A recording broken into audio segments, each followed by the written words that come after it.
Hey everyone, welcome to Mystifying Miracles. Glad you're here. Today the story involves a little boy back in 1950 who has double lung pneumonia. I'm going to get right into it. Stay tuned.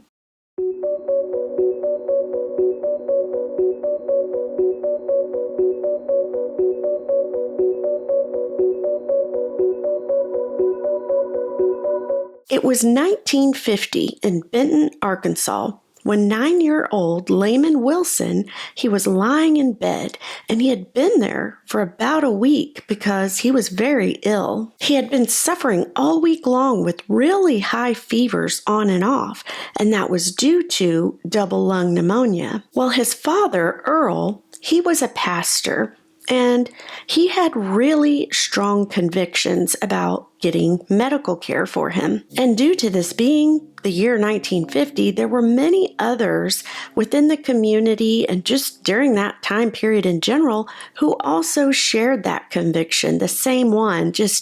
People just didn't get a lot of medical care back then. But even despite that, there were still several throughout their church congregation that tried to push Pastor Earl to please get your boy medical help. This is not good. Well, Monday morning rolled around and Pastor Earl, he's sitting next to his boy who's laying still very sick in bed, and he decides to just talk to God.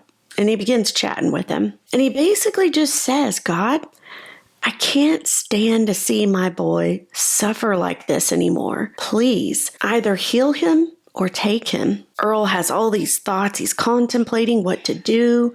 Do I get the medical care? Do I stay with, my convictions? So he's got all these thoughts running in his head. So he walks to the living room and he just doesn't know what to do. A few minutes goes by when he hears his boy ask a question coming from the back bedroom, and he says, Daddy, can I get up? Earl is shocked to the core, obviously, but he answers him back and he says, well, sure, as long as you feel like you can do that. Layman comes into the living room and he tells his father that he's really hungry. And he follows that question by asking if he can go outside and play. Well, Pastor Earl, he's still shocked. He fixes his boy a meal, some lunch, and then he tells him, sure, as long as you feel good enough to go out and play, why not? Shortly after that, Pastor Earl hears a knock at the front door.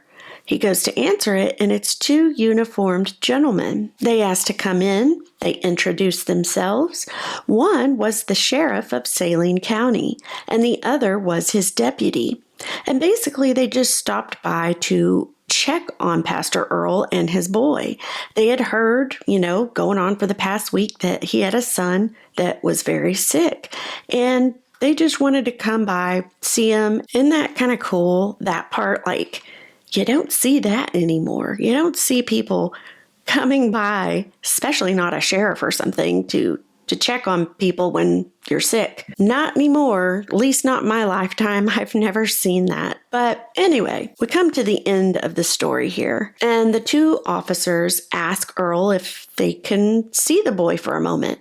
To which Earl says, sure, he's out in the backyard playing. And then Earl looks at them and says, surprise, the great physician visited the scene before you arrived. So short but sweet, a cool story about a miraculous healing. The boy, he was healed from that point on. The pneumonia was gone and he didn't get any sicker after that. He just got better. What a testimony. Let me know your thoughts, guys. I hope it blessed you to hear it. Have a great rest of your week, and I am going to see you guys for the next one.